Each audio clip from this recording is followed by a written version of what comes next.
নমস্কার বন্ধুরা, সোনালীর গল্পের ঘরে সবাইকে স্বাগত।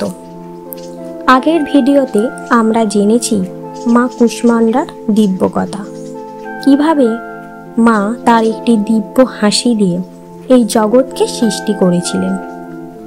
আজকে আমরা জানব নবরাত্রির পঞ্চম দিন মা স্কন্দমাতার দিব্য কথা, যেখানে দেবী তার পুত্রের সঙ্গে বিরাজমান থাকেন।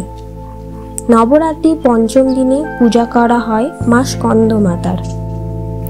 তিনি তার পুত্র কার্তিককে কোলে নিয়ে বিরাজমান থাকেন। দেবীর এই স্বরূপ মমতা, করুণা ও বীরত্বের অদ্ভুত সঙ্গম।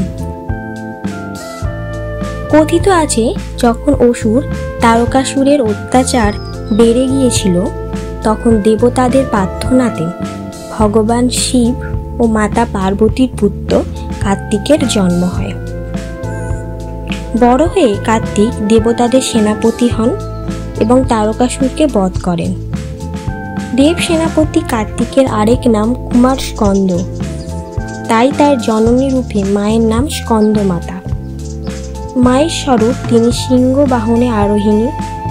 দেবীর 5টি হাত আছে, 2টি হাতে পদ্মফুল, এক হাতে কুমার স্কন্দকে কোলে ধারণ করেছেন, 4র্থ হাতে ভক্তদের আশীর্বাদ দিচ্ছেন, আর 5ম হাতে অস্ত্র ধারণ করে আছেন। দেবীর মুখমণ্ডল সদা শান্ত ও করুণা ও মাতৃত্বে ভরা।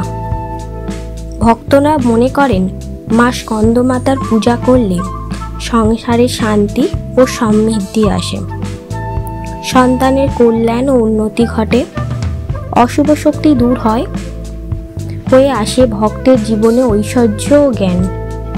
মায়ের পূজাতে বিশেষ করে হলুদ ফুল, হলুদ বস্ত্র, পাকা কলা নিবেদন করা হয়। এতে মা খুব প্রসন্ন হয় ও সন্তানের সুরক্ষা প্রদান করেন। মা স্কন্দমাতার কাছে প্রার্থনা করি যেন মা সকলের জীবনে সুখ ও শান্তিতে আলোকিত করে তোলে। আমার মতন মাকে যদি তোমাদেরও ভালো লাগে, তবে একটি লাইক ও চ্যানেলটা অবশ্যই সাবস্ক্রাইব করুন। জয় মা স্কন্দমাতা।